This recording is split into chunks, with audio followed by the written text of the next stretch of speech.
Sa aklat ng pahayag, partikular sa Apokalipsis 13, sakit 17, makikita natin ang makapangyarihang simbolismo ng marka ng hayop.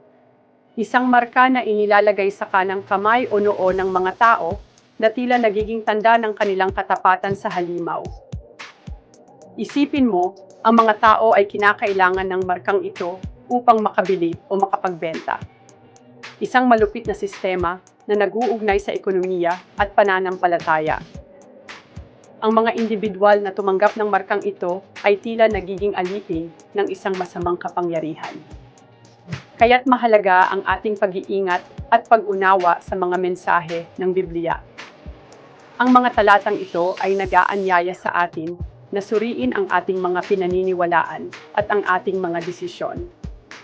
Sa huli, ang tunay na marka ay ang ating pananampalataya at katapatan sa Diyos, hindi sa anumang halimaw.